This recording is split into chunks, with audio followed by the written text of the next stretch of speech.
kissing. I mean, I'm like.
Hey, folks, today's Thursday, August 8th, 2019. Roland Martin broadcasting live from Miami, site of the National Association of Black Journalists Convention.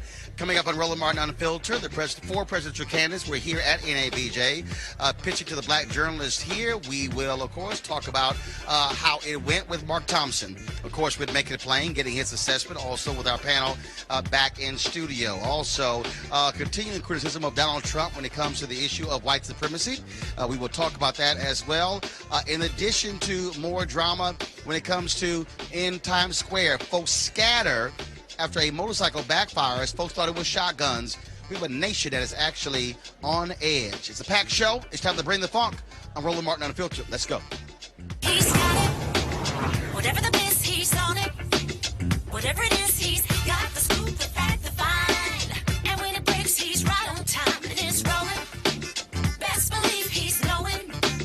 Putting it down from sports to news to politics. With entertainment just for kicks, he's rolling. It's on go, y'all. It's Roland Martin, yeah. Rolling with Roland now. He's funky, he's fresh, he's real, the best, you know he's Roland Martin now.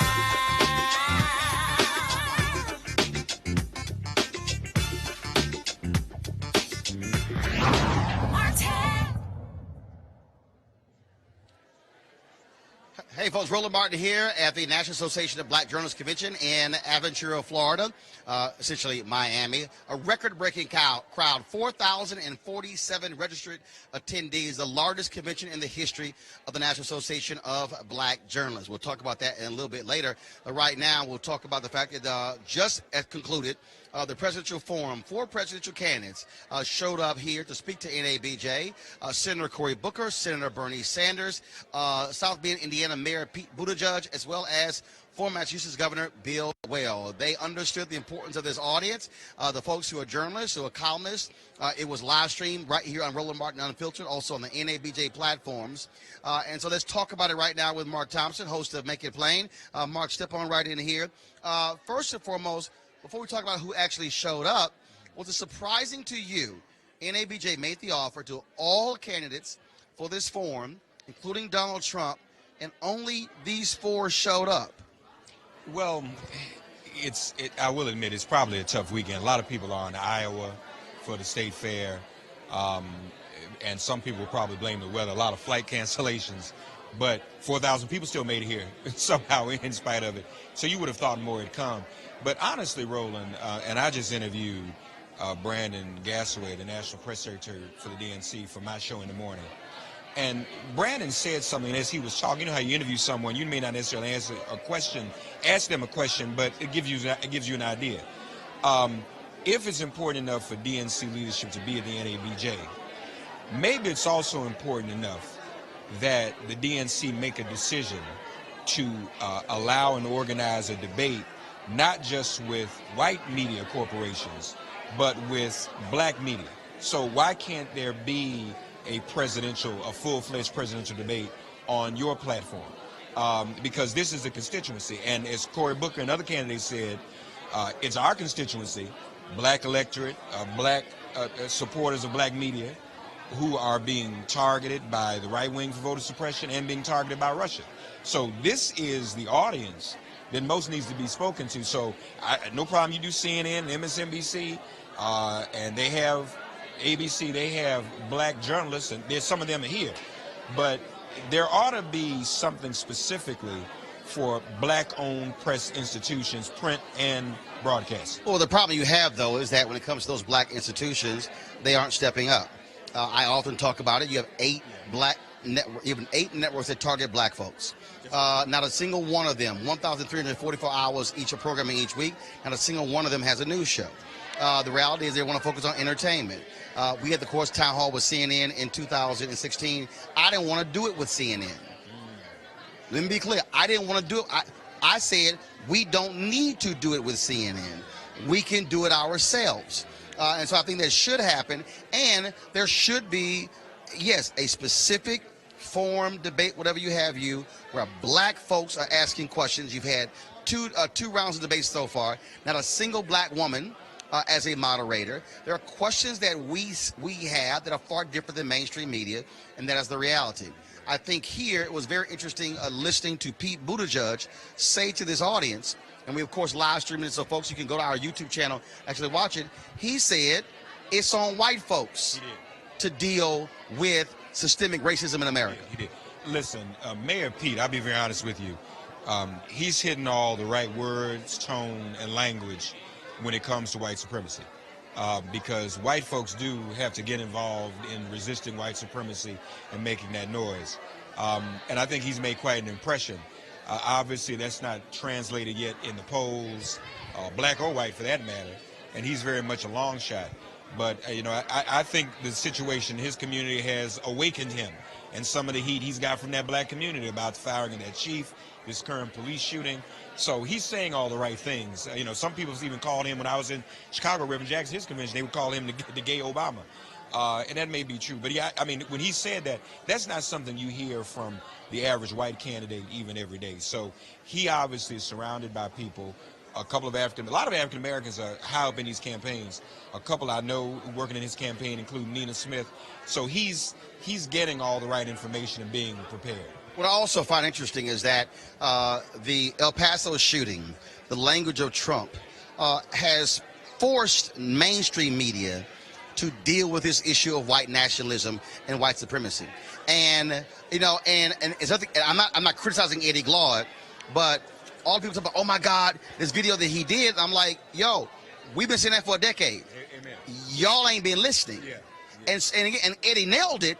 But it's like, if they had been listening for the last decade, they wouldn't have been late to the party. No, and if they had been listening or even reading, we know that there's a lot of black print media here through columnists and journalists.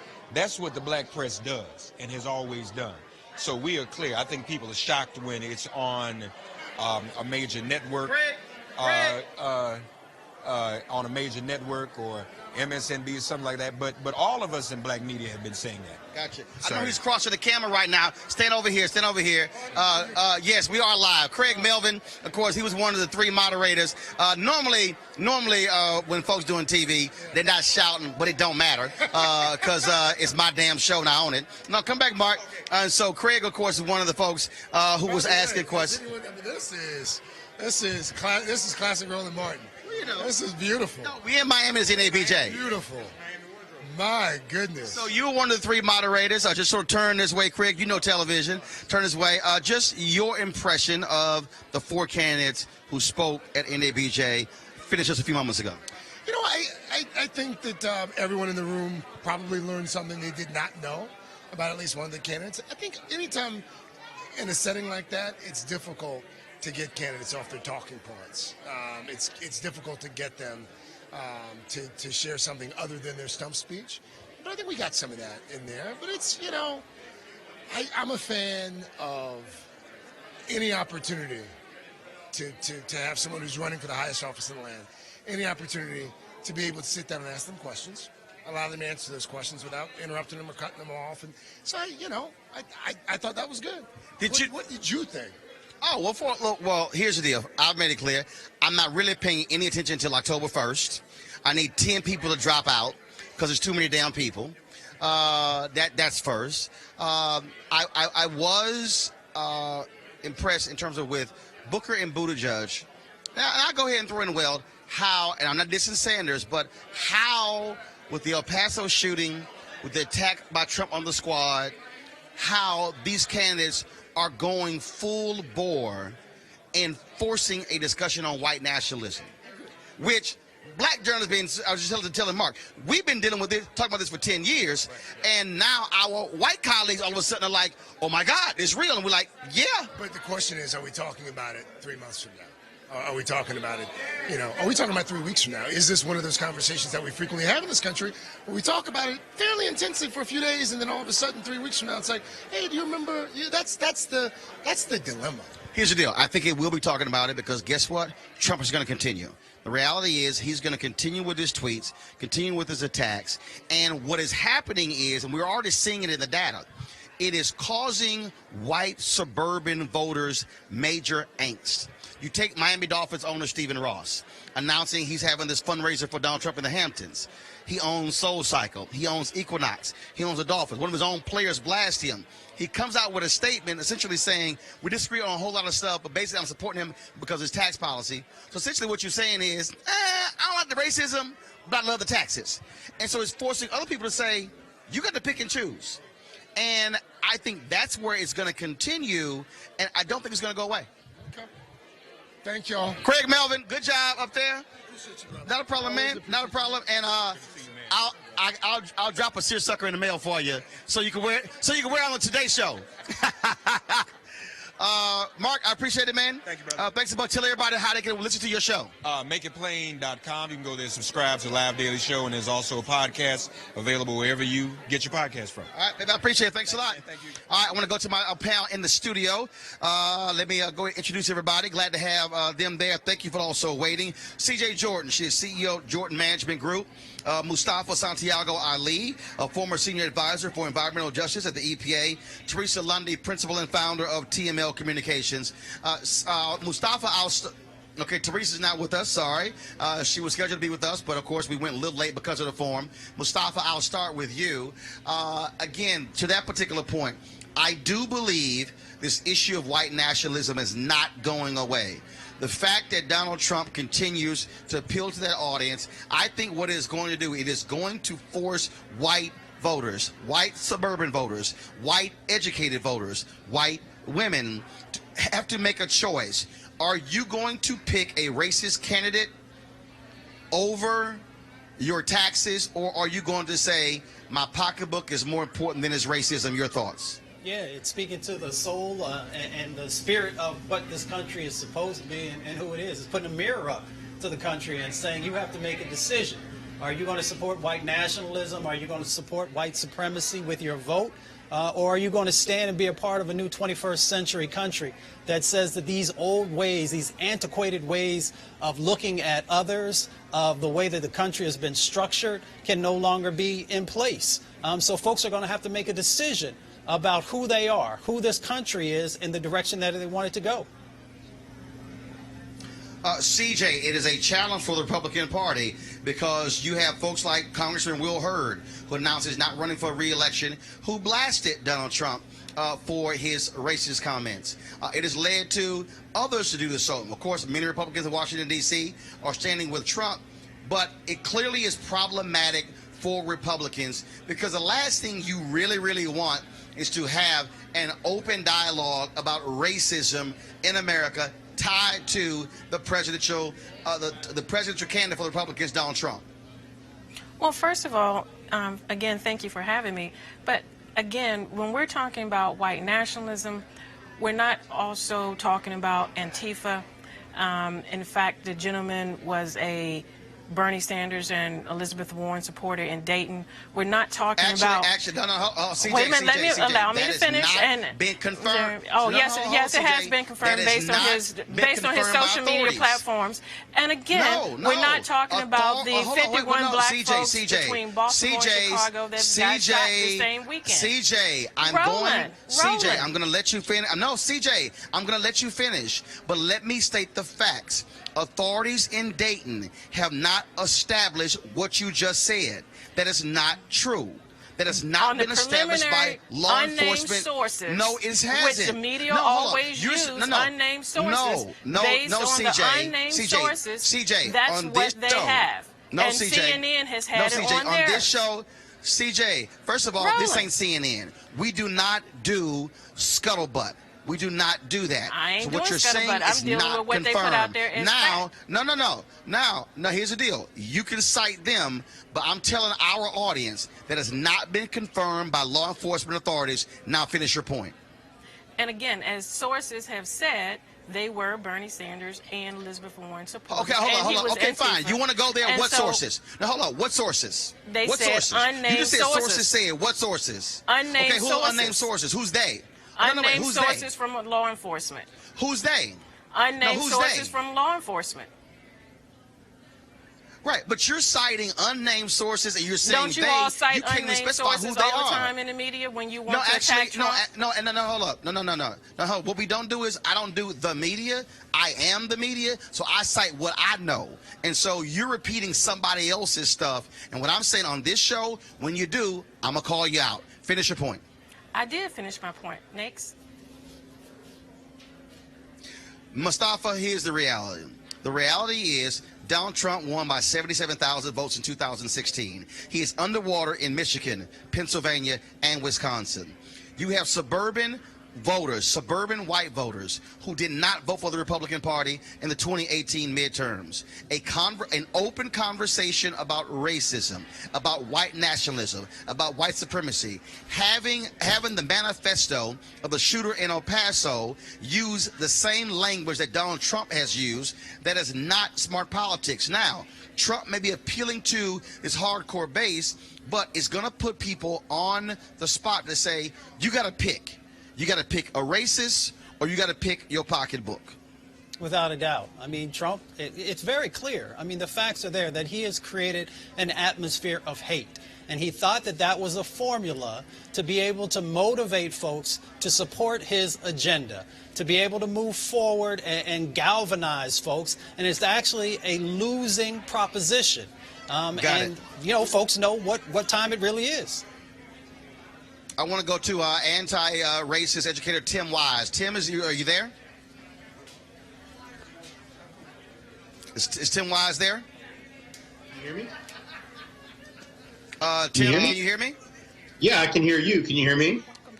All right, Tim, I got you. So I certainly want to get your thoughts on this, Tim, because to have not only the candidates dealing with this here, now you have the press dealing with it. Now you've got Tucker Carlson on Fox News literally saying white nationalism, white supremacy is no big deal. And so this thing is put out in the open, and if Republicans want to have this conversation, we can have this conversation.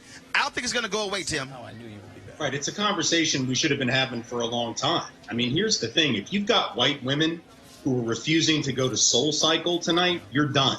You know what I mean? Like, at some point, there is a tipping point that I think we are beginning to reach as a country, where good folks are beginning to recognize that the right is disproportionately about white nationalism, that MAGA, that Make America Great Again, is about taking us back to an era of overt white supremacy. And I think there are a lot of white folks, decent folks, who are not down for that. And so I'm happy that we're having this conversation. I'm sad that it takes tragedy to have it.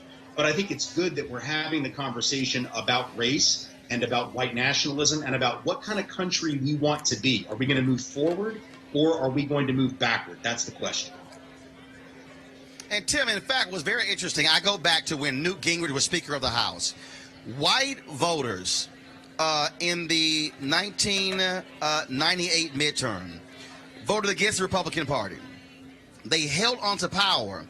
But the exit polling showed they did not like Newt Gingrich's attack on people of color. George W. Bush, then governor of Texas, he runs as a compassionate conservative. Those suburban white voters said, we like George W. Bush, we like his approach. Newt Gingrich was forced out as Speaker of the House because of that. And so we have the data to show that when white suburban voters, when it gets to a point where they're so uncomfortable with open racism and constant attacks on people of color, they reflects on them. And so I'm not saying it's guaranteed that they're not going to vote for Donald Trump. What I am saying but this thing is continually being in the ether. It is going to be a problem because it's going to be a line in the sand, like with Stephen Ross. The Miami Dolphins owner is not going to just get off scot-free. People are going to say, you got to pick. Either you're going to support and financially support the racists, or you're going to say, I'm not. Right. Well, this is the key, and this is why Democrats have got to step up and challenge this and make this election about the existential threat that Trumpism poses to the values that they claim they believe in. Because here's the thing. You know, I've been white for a really long time, man, half a century. And in that half century, one of the things I've learned about my people is that we desperately don't want to be thought of as racist. So let's play with that. Let's use that. The reality is Democrats ought to be saying Trumpism is fundamentally an existential threat to the notion of pluralistic, multicultural democracy. And so if you don't want to be tarred by that, if you don't want to be connected to that, you have to step up in this moment. Whether you are progressive, moderate, or a reasonable conservative, it is time to stand for what you say you believe in. And I think if the Democrats don't shy away from that, then they have a winning message. My concern is that they're going to be so afraid of white backlash that they are not willing to wade into those waters. And I'm telling you, unless they do that, they are not going to be able to prevail. CJ, you've got, of course, Ohio Republican Party leader Jane Timken calling on Ohio Rep.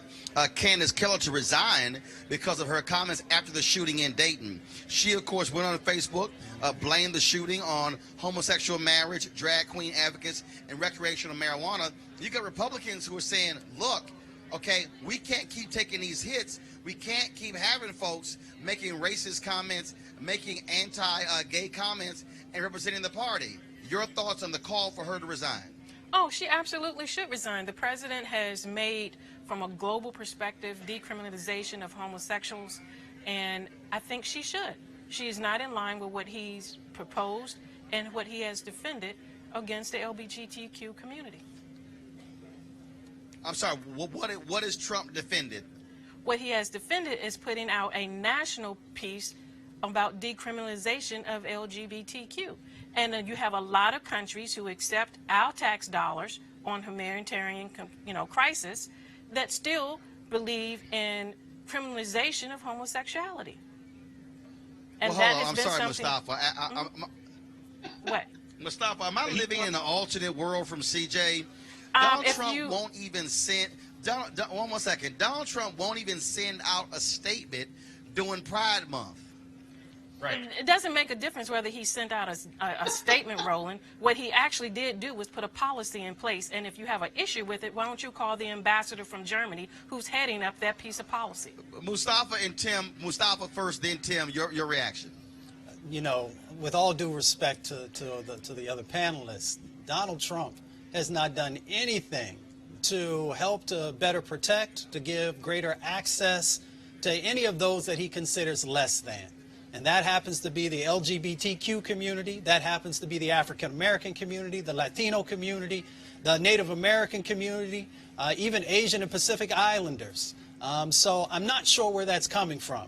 What actually seems like is happening at the White House is an old replay of Birth of a Nation, where they actually were able to dehumanize folks so that they could then utilize that to garner support for their antiquated policies and actions. So we need to be real clear about what's happening and whom this individual is based upon his actions and the things that he's been doing. So if he wants to have policy that is actually protective of communities, then he should actually move forward on that and have those folks in the Senate actually pass that. But until that happens, we're having this conversation, this theoretical conversation of whom we would want the president to be. He has not shown us that. Just like that old adage says that when someone shows you who they are, believe them. His actions have shown us exactly who he is. Now, I believe that he could have, a moment like he's walking down the road to Jericho, and maybe, the Lord will come down and actually change who he is. But so far, that has not happened. Oh, and you tell me what he's doing on opiate crisis is not doing the First Step Act, is not what he's done? He's doing nothing on opioids. Yes, he has. Okay. Oh my God. Hey, Tim Wise. This man can't even sit. Tim, he's doing nothing on opioids, and LGBT folks are not happy with Donald Trump. Tim Wise, go ahead. That's the left. This is a guy who wants trans folk out of the military because they're too expensive to do gender reassignment or confirmation surgery. This is somebody who has no problem condemning other countries for their homophobia and heterosexism. But I dare Donald Trump, and I dare any Trump supporter to actually pressure him to support legislation to protect LGBTQ folks from discrimination in the workforce. He won't do it because he is pandering to evangelical white Christians who believe that they deserve carve-outs so that they don't actually have to protect equal rights. They believe they have the right to discriminate against LGBTQ folk, and Donald Trump defends them on that. If you were going to defend the right to discriminate against LGBTQ folk in the name of God, then you are not a friend to the LGBTQ community, and that is a joke. It is a pathetic joke, and and it's not even worth our conversation. Let me do one more thing, though.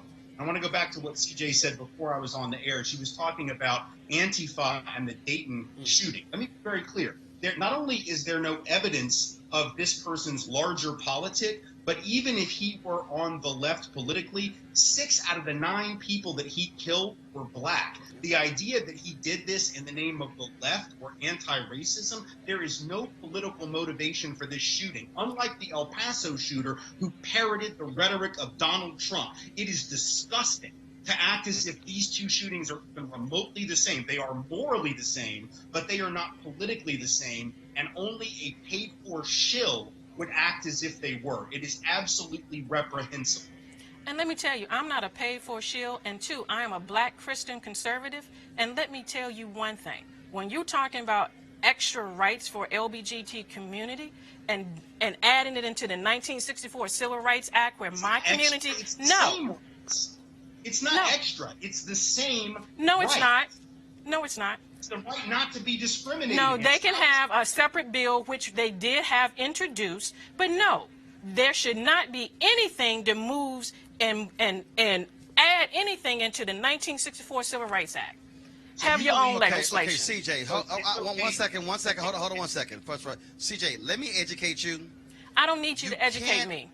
CJ, that's actually what I do. That's the bill that the Democratic House passed. CJ, amending the 1964 Civil Rights Act supported by the NAACP. CJ, will you listen? I'm listening. You cannot add to a bill that's already been passed. They voted legislation to amend it. No, here's what actually happens, CJ. CJ, listen. Here's what happens. You have a 64 Civil Rights Act. Let me help you to understand something. I don't need help, When you look at, for instance, no, actually you do. For instance, the American with Disabilities Act was a separate law. It was actually based upon a provision of the 64 Civil Rights Act. Title IX was a separate law. That's not what Nancy Pelosi passed out of the House. No, when you say adding to the bill, you're not adding to the bill. What you're dealing with here is the reality of separate legislation. It was not separate legislation that was passed by Nancy Pelosi. The fact of the matter is this, CJ. That's why it was dead on arrival in the Senate. The fact of the matter is this, Mustafa. And the fact of the matter, first of all, everything is dead on arrival in the Senate.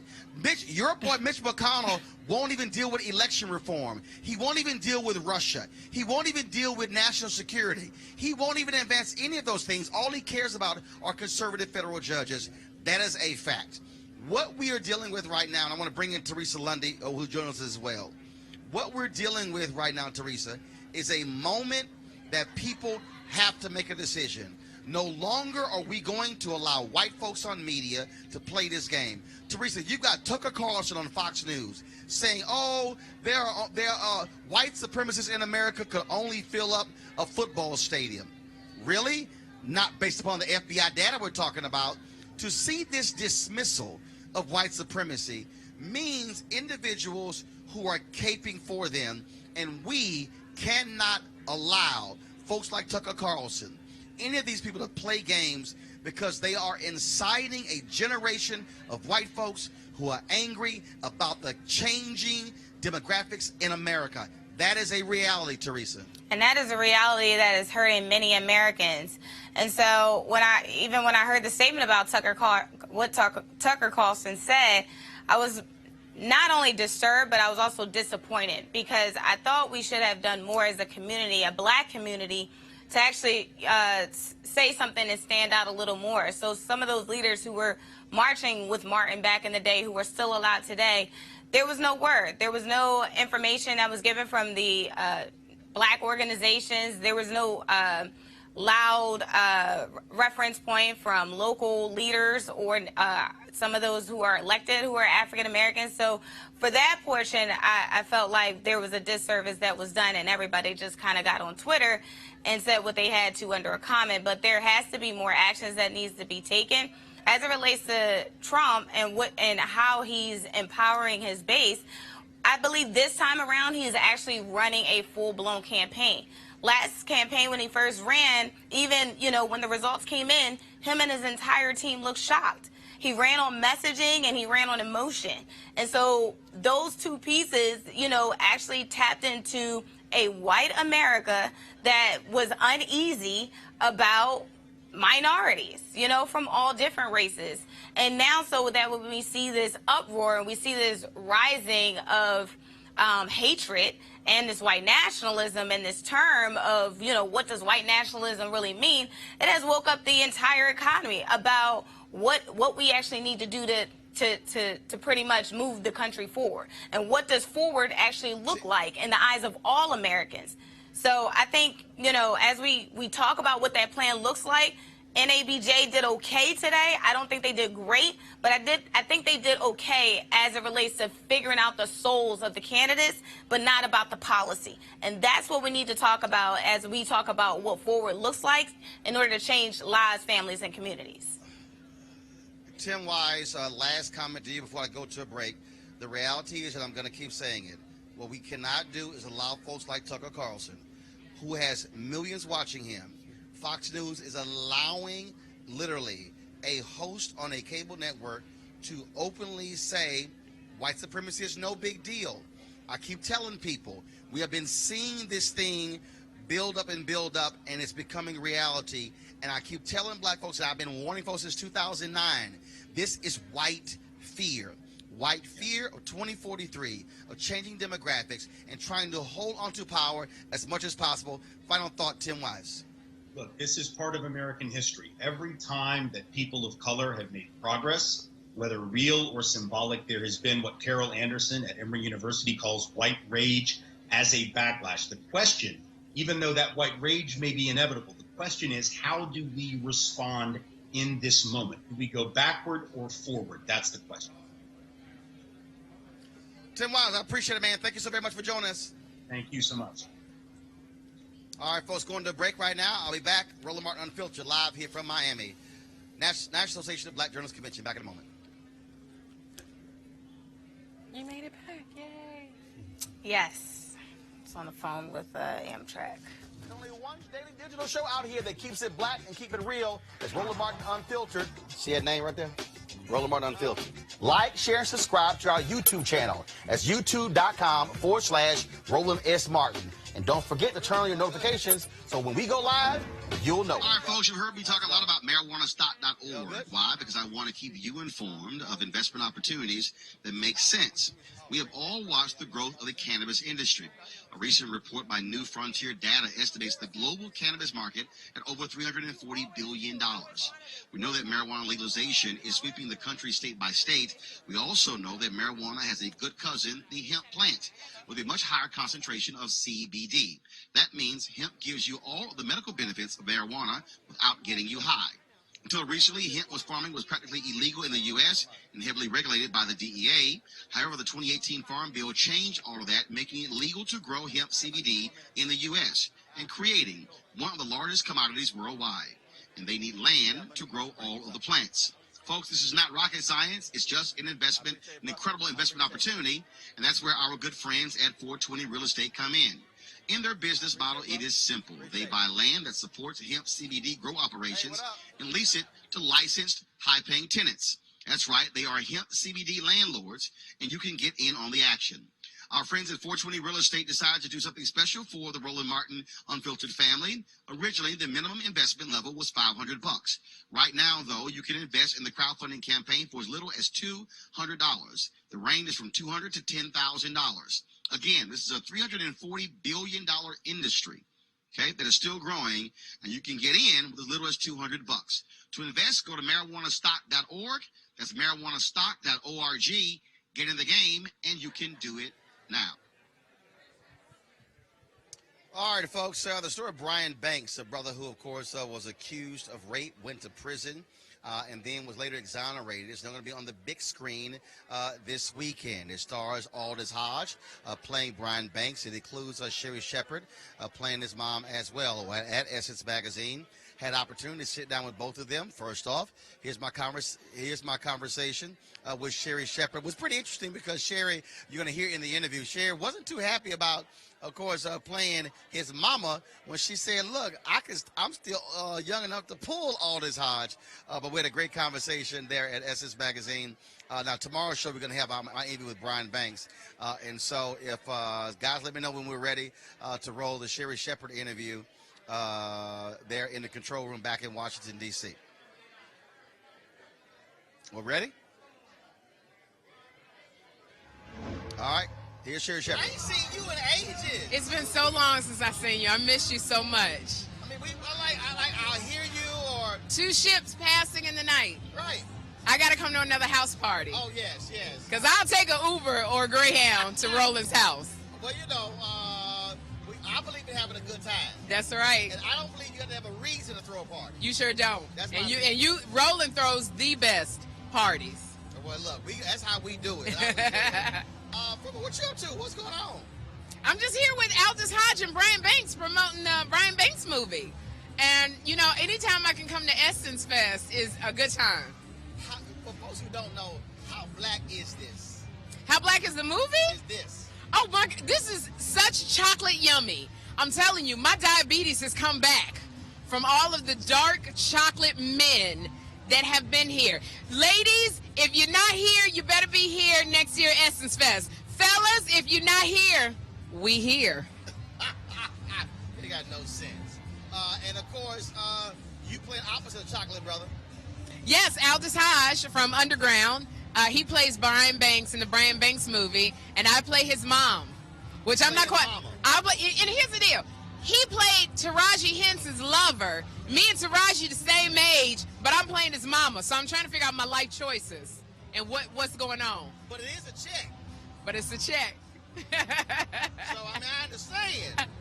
And I'm making a difference. That's what I keep telling myself. But you really say like that. Look, all this. I'm your mama in this movie, but I ain't your mama now.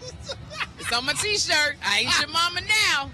This, of course, is a stunning story when you think about it. I mean, right. This brother who was the grandeurs of thinking about an NFL, thinking about the riches and starring in front of thousands. White woman says he raped me and just completely alters his life. Right. Well, it was a girl in his high school, Roland, and she accused Brian Banks of rape. And they did no investigation, nothing. And at 16 years old. So believe the white woman, brother going to jail. Okay, we got to go back. She wasn't white. Okay, what was she? Okay, she's black. Oh, she's black? Yeah, she's acting white. She was acting white. I don't want all the white women of America going, Roland is always blaming us.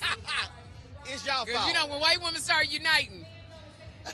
But she was a student at the high school, and she accused him of rape. And they did no investigation. They talked him into pleading no contest, and that's what they really. Most of the young men in there, they get them to plead no contest. Yep. And he didn't. They wouldn't allow him to talk to his mother, consult with her, anything. And they sentenced him at 17 to 6 years in an adult prison. So his life was ripped away from him. And then when he got out, he still was in prison because he had an ankle bracelet. He had the label of a pedophile on him. And she contacted him, the girl that accused him of rape, on Facebook, and she admitted on camera that she lied. But that was not admissible in court. And he got the Innocence Project to represent him, and they got him exonerated. Praise the Lord. And what happens, we hear these stories, and as Brian said, like, look, people don't understand how this impacts the whole family. Yes, it does. It impacted his brother and his mother, Leomi. I played his mother, Leomi. She did all the things that a mother does. She made sure her boys were in sports. She made sure they were always occupied to keep them off the streets. They were raised in Long Beach. And it's even still, with all of that, life went awry for Brian. But it affected, his sister went to Spelman and had to leave because of the stress of her big brother being in prison. His brother, Brian's brother, was a basketball prodigy. The stress of what he was dealing with, he did not continue. So incarceration and the justice system affects everybody. Well, we certainly are looking forward to the movie. It is, I really hope this movie does for a lot of people what When They See Us yes. did as well, opening people's eyes to the reality of what it's like to be black and be a black male in this legal system. And this is why I'm hoping that people, when they see this movie, number one, it shows that we have to really go out and do our work, and we have to change the judicial system. We have to know who's running for DA, because the DA, the district attorney, God forbid your child is in front of this district attorney. Are they pandering to the police, the police officers organization? Because your child's life is in the DA's hands. Yep. So we have to know who we're voting in. That's how important this is.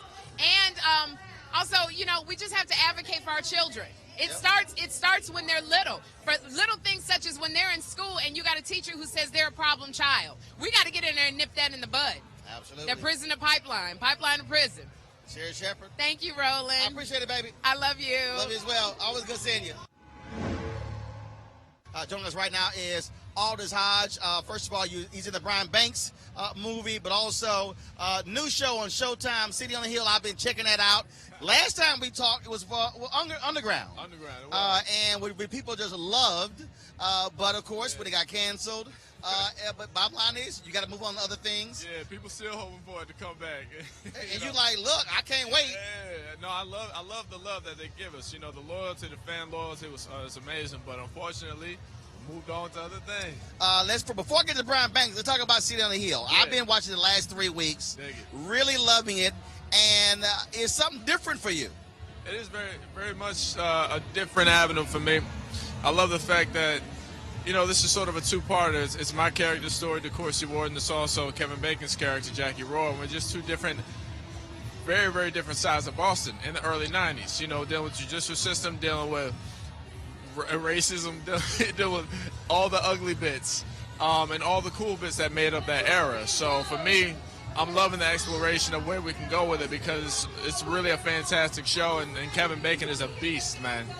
Yeah. And absolutely showing that the black dynamic, and just the whole different culture. Then you talk about the police culture, and then the black-white dynamic, and the police as well. Yeah. And then even though you're law enforcement, still being hated because you got the federal and the local. So it's a whole lot of stuff mixed. Well, that's what I love most about it, is we get to have those real raw backdoor conversations that you know are going on, but you don't ever really get to hear in the news. You don't ever really get to see. These are the conversations that make up the judicial choices that predict or dictate your life, you know, when you are subject or victim to the system. You know, my character, he's an assistant district attorney. He's trying to do the right job, but he realizes how crooked these people are behind closed doors. So he has to sort of play a dirty game, but by his own rules. And being a black man in the Boston in the early 90s, he is pent up against racism because of the fact that that's just the culture. It was the culture. It is the culture. So he has to figure out how to navigate that and not be subject to fighting at their level. Then you talk about being in that system and how it works, how they arrested a black man for a hoax. You think about this Brian Banks movie. Absolutely. Here he is, black man, who thinking about an NFL career. White woman says he raped her, no evidence, no nothing, and now he's in the system and he's yelling and screaming, I didn't do this. And luckily he gets exonerated. So yeah, he fought for his exoneration. While he was in prison, he educated himself on the law. When he got out, he was on parole. So he did a year in juvie, he did 5 years in prison, and then 5 years on parole as a registered sex offender. He had basically still in prison, just on the outside. But he managed to collect enough evidence. He engaged the activity of the CIP, the California Innocence Project. He brought them on to help fight his case, and he managed to exonerate himself because he never stopped fighting for himself. You know, this is a brother who really is a shining example of what it means to fight for your own value. Yeah. Well, look, I think first of all, it's a stunning story, and I really hope people with this is like when they see us, will realize that when a brother says I didn't do it, likely they didn't do it. Do the work. Like, the problem is the DA didn't do the work. They didn't go investigate the crime scene. They literally had DNA results saying that there was no sex, no intercourse. You know, they had all of this evidence pointing towards his innocence, and they did not use it. So, always good to see you, my brother. All right, folks, the Brian Banks story opens in theaters nationwide on Friday. I'm going to go back to the Stephen Ross story. Of course, owner of the Miami Dolphins. He also owns the big-time developer in New York. He owns the Hudson Yards complex, the Equinox Soul Cycle Fitness Center. So recently, I want to start with you. Folks are going hard. Kenny Stills, a wide receiver for the Miami Dolphins, said, how you going to have a nonprofit that's about racial healing and any discrimination, but then you throw in a fundraiser for Donald Trump? And folks literally were blowing their phone lines up, canceling their subscriptions, and boycotting the facility. So what do you make of, again, of people using their economic clout to say, I can't be spending money with somebody who's financially supporting Donald Trump? I mean, if we really want to be honest, like, this situation to me is very interesting because we all are spending money at Walmart, Home Depot, where they support Trump, you know, and so, and it's a public, everybody's spending money with these entities, and we don't know. Wait, hold on. Go ahead. Said Walmart and Home Depot. You said Walmart and Home Depot are spending Trump. No. Where's the backup? So I'm just saying, in general, people are spending money at these retail outlets. Home Depot, for example, I believe we were told one of the founders, probably a couple weeks ago, maybe a month, that they had supported Trump. Remember that story? So even with... And there are people who, and there are individuals who said, I'm not going to Home Depot, I'm going to Lowe's. Correct. But at the end of the day, in the next month, they're going back to Home Depot to get the supplies that they need. So again, everybody, you know... No, not necessarily, because Lowe's is a competitor. Correct. But again, if a scandal comes out of that, where else are they going to go? So at the end of the day, nobody's going to really stay on the same course. Do I agree with his decision? No, but that's a personal decision that is made public. So I agree with how people feel, but if you never recognized that somebody was a racist before they made a donation, then you haven't recognized that before. So regardless, if you want to take your money out, take your money out. If you want to stop supporting, stop supporting. It's the same thing with Chick-fil-A and that entire piece, how they close on Sundays. People are still going there on Monday. So, I mean, at the end of the day, as much as we protest... Hold on, Teresa. Teresa, you mixing way too much stuff. Chick-fil-A is closed on Sunday because the founder of Chick-fil-A is a Christian and said, we're not going to be open on the Sabbath. So that's not due to a protest. Here's the cross correlation to that. I said that example because that's when the LGBTQ community said that's unfair. Right, so then we're going to snatch our business. That was part of the conversation. That was part of the conversation. No, it wasn't. Teresa, no, it wasn't. The LGBT community said they did not want to support Chick-fil-A because Dan Cathy, who's the son of the founder, the Chick-fil-A Foundation, they said they've supported anti-LGBT legislation. That's nothing to do with them being closed on Sunday. That's part of it. That's so there was a whole nother piece that I saw. So I did see that piece and I saw that one. As it relates back to this Dolphin case, I'm personally, if the person wants to support, you know, Donald Trump, because again, for them, it's either Donald Trump has been a friend in the past, or you know, it just seems like politics-wise, Donald Trump might actually win. So, again, they played their politics a little differently, and so now they're getting the pushback for it. Here's the deal, Mustafa. I have no issue with it. If an individual says that I am not going to spend money with a company where the owner of that company is throwing a fundraiser for Donald Trump, people absolutely have that right. Now, what's interesting is that Soul Cycle and Equinox released statements trying to say that, that Stephen Ross was a passive investor. The reality, he's not. And Kenny Stills is on point by saying, how can you have a nonprofit to end racial discrimination when you're supporting a guy who is a racist? Your dollars have power. They always have. How you utilize them says a lot about who you are, especially if you've done the research on where you are actually investing or spending your dollars. Your dollars can make social change. We've seen it happen over the years. The Montgomery boycotts, you know, got people's attention. The divestment in South Africa got people's attention.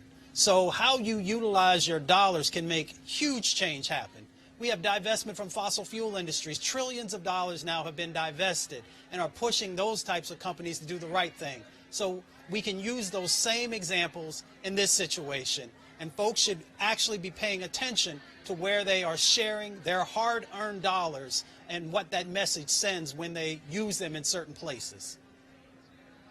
And CJ, I don't understand, CJ, why Republicans all of a sudden are upset.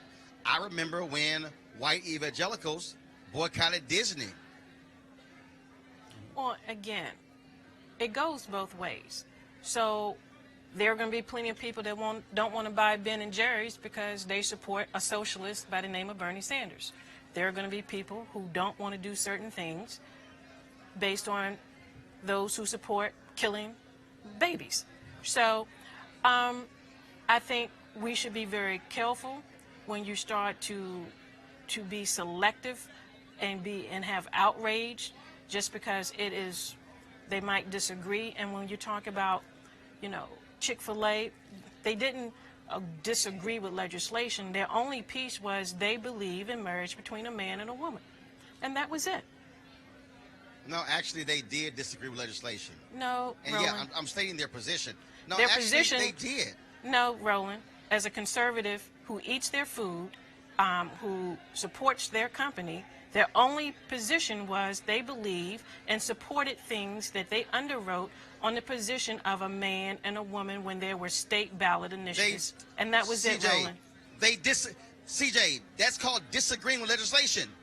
And so, it's the same thing. What are you talking about? And that's the only thing that they did. You said legislation. I'm also a Christian. That's the only piece. Okay, and I've talked with Chick-fil-A people, so that's I the only kind of know what I'm talking about when I say and I know those legislation. people as well, Roland, just like you talk to them. Again, and first of all, the CJ, only piece was man and a woman. No. How do you know who I talk to? What are you talking about? The bottom line is this here. People have a decision. People can do whatever they want with their dollars. They can support who they want. I got no issue with people saying the hell with Equinox, the hell with Soul Cycle, the hell with any other company that he owns, because I'm with Kenny Steels. How in the hell you go have a nonprofit and supposedly about any racial discrimination, and then you're raising money for a guy who actually is fomenting racial discrimination? That to me is nonsense. Let's boycott Ben & Jerry's. I don't care what the hell you do. If you want to boycott Ben & Jerry's, knock yourself out. I'm gonna get me some damn cookies and cream from Ben & Jerry's because I don't really care. Okay. All right. We'll you cannot be caring about that, and you care about the other. Thank you. Actually, I can care what the hell I want to care about. You don't get to tell me what I care about. I've never told you what to care about. You got to care about both. But socialism, I can make anti-violence. I can make any decision I want. Girl, go on with that nonsense. Because you want to see socialism, I'll show you Republicans who support giving farm subsidies to Iowa farmers and dairy farmers in Wisconsin. Guess what? Damn it, that's called socialism too, but y'all don't call it that. Anti-Semitic, so. the squad. All right, folks, don't forget. Okay, here you go. Anti-Semitic with the squad. Child, please. Okay, I'm not a child. CJ, boy, please. CJ, go get some cookies and cream from Ben & Jerry's. Hey, folks, I want you to support Roland Martin Unfiltered by going to RolandMartinUnfiltered.com. Join our Bring the Funk fan club. We'll be broadcasting tomorrow right here from NABJ as well. We've been live streaming all day. If you missed my conversation earlier with Tom Jones, Sybil Wilkes, Kevin Perry, go to our YouTube channel. You can check it out. If you also missed the presidential forum with 4 of the candidates, also go to our YouTube channel. And that was a great discussion on the future of news as well from NABJ. So we got all the coverage on my YouTube channel. Also, I want to thank all of you. We surpassed 340,000 subscribers. Our goal by September 4th, our 1-year anniversary of Roland Martin Unfiltered, is to surpass 350,000 subscribers on YouTube. Subscribe, click the icon that says live notifications, and that's what we want you to do. All right, folks, I got to go. I'll see you guys tomorrow. From Miami, the site of the National Association of Black Journalists National Convention, I'm Roland Martin. Holla!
You want to check out Roland Martin Unfiltered?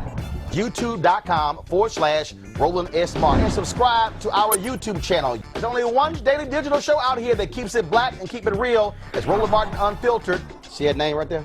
Roland Martin Unfiltered. Like, share, and subscribe to our YouTube channel. That's YouTube.com/Roland S. Martin. And don't forget to turn on your notifications so when we go live, you'll know it.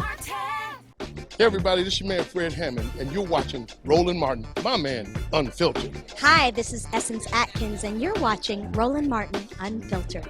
Hey yo, Peace World, what's going on? It's the Love King of R&B, Raheem Devon, and you're watching Roland Martin Unfiltered. Hi, my name is Brescia Webb, and you're watching Roland Martin Unfiltered.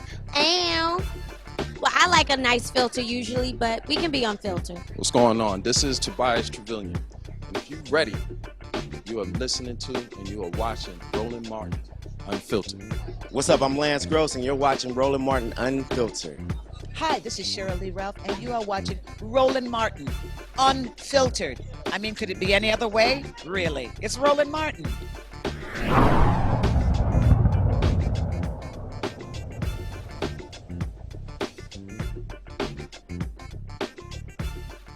You want to support Roland Martin Unfiltered? Be sure to join our Bring the Funk fan club. Every dollar that you give to us supports our daily digital show. There's only one daily digital show out here that keeps it black and keep it real as Roland Martin Unfiltered. Support the Roland Martin Unfiltered daily digital show by going to RolandMartinUnfiltered.com. Our goal is to get 20,000 of our fans contributing $50 each for the whole year. You can make this possible.